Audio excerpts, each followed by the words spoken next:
ہمارے مسیحی اہل کتاب جو تھے وہ بھی مسلمان تھے. دین اسلام ہر زمانے میں تھا. مسیح علیہ السلام پر جو حواری ایمان لائے وہ انجیل میں بھی یہ بات موجود ہے, واشہد بأننا مسلمون, مسیح آپ گواہ رہو کہ ہم نے اسلام قبول کیا. اسرائیلی مسلمان جو تھے انہوں نے یعقوب علیہ السلام کے زمانے میں یہ کہا, جب انہوں نے اپنے بیٹوں کو بلایا, موت کا وقت آیا اور قرآن نے کہا, اور سبحان اللہ کیا شاندار بات کہی, اس نے کہا ہم کنتم شہداء اذ حضر یعقوب الموت, جناب موجود تھے اس وقت جب یعقوب کو موت آئی.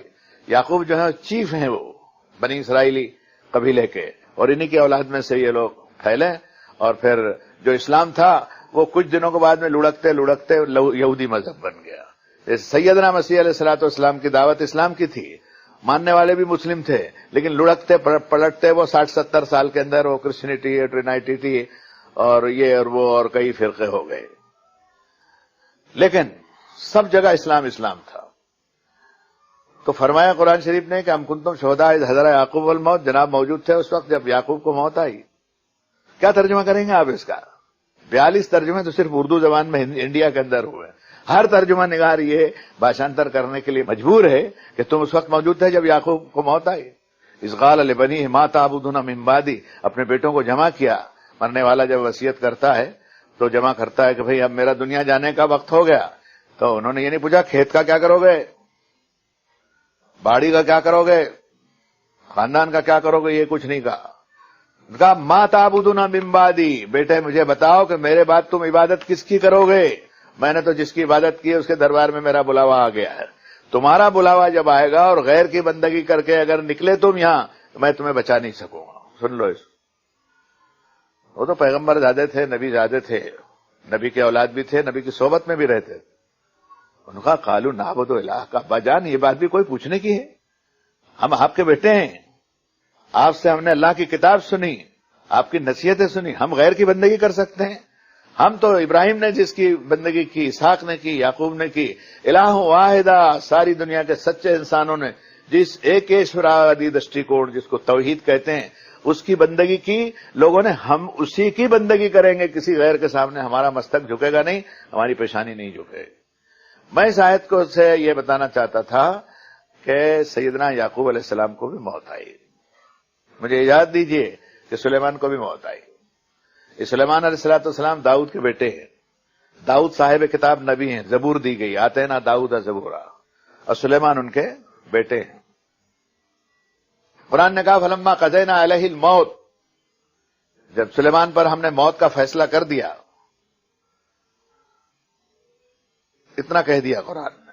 بعد میں تفسیر والوں نے جو خزانہ جمع کیا اس میں انہوں نے کہا کہ موت کا فرشتہ اور سپروائزر سب آئے, اللہ کے نبی تھے, ان کو سلام کیا, انہوں نے کہا چلیے وقت ہو گیا آپ کا, مہمان خانہ تیار ہے. اس مہمان خانے کے بارے میں یہ کہتا ہوں کہ جو نیک سیرت انسان ہیں اس مہمان خانے کو قرآن نے علیین کہا, اور جو بدکار ہیں ان کو سجیدین کہا, اور دونوں کے لیے کہا کتاب مرقوم. دفتر کا دفتر جمع ہوا ہے, فائلیں بھی موجود ہے, اور اس سیکشن کے اندر کروڑوں اربوں کی تعداد میں جب سے انسان پیدا ہوا اور اب مر رہا ہے اور ابھی آگے مرے گا, تو پچھلے جو ہیں وہ تو پہنچ گئے, اب جو پہنچتے جا رہے ہیں تو بھیڑ وہیں ہو رہی ہے. یہ کہنے میں کوئی حرج نہیں سمجھتا کہ زندوں کے مقابلے میں دھرتی پہ اس وقت مردوں کی تعداد زیادہ ہے, وہ ان کے بدن زمین کھا گئی. اور آپ برا نہ مانے تو یہ بھی کہتا ہوں کہ ہمارے دور میں جو الیکشن ہوتے ہیں ٹھیک ہے انہیں ہونا چاہیے, لیکن اس کی بھی ایک مریادہ ہو. کبھی خدا نہ کرے ایسا ہو, اور شاید نہیں ہوگا, کہ زندوں اور مردوں کے اندر الیکشن ہو جائے تو خدا کی قسم کہہ کے یہ بات کہی جا سکتی ہے کہ مردے جیت جائیں گے اس لیے تعداد ان کی زیادہ ہے اور آپ کی ضمانت ضبط ہو جائے گی.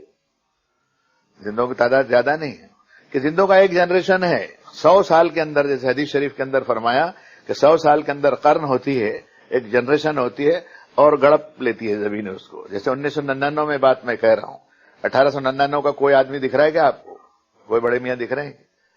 سورہ مریم کے آخر میں فرمایا هل تحس منهم من احد او تسمع لهم رکزا, کسی کے واپس آنے کی آہٹ اور پاؤں کا کھٹکا بھی دکھائی دے رہا ہے جو گیا. ثم بعثناکم من بعدهم لننظر کیف تعملون, کہ پھر ہم نے تم کو کھڑا کیا, ان کی جانیں نکال لی اور اپنے پاس بلا لیا, اور تم کو کھڑا کیا اور زمین کا چارج تم کو دیا. انہوں نے جو کیا ہم نے دیکھ لیا, جناب کیا کرتے ہیں یہ ہم دیکھنا چاہتے ہیں. یہ کرم ہے دنیا کے اندر انسان کے آنے کا.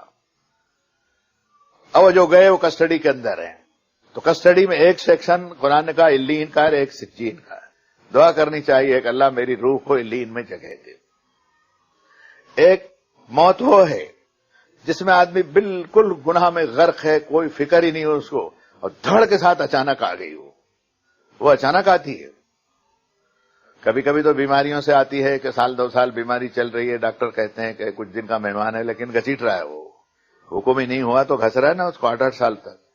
کبھی ہوتا تھا ڈاکٹر صاحب کہہ رہے ہیں کہ بھائی 10-5 گھنٹے کی بات ہے، لیکن جی جاتا ہے، اور کبھی وہ 10-5 گھنٹے کہتا ہے اور ڈاکٹر صاحب ابھی گاڑی میں بیٹھے نہیں تو ان کی روح نکل گئی۔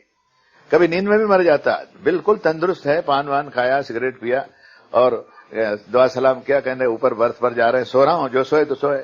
نماز کے لیے اٹھایا، ارے مولانا اٹھو نماز کا وقت ہوا، تو وہ ہلی نہیں، جو دیکھا تو مولانا تو چلے گئے اللہ کے پاس۔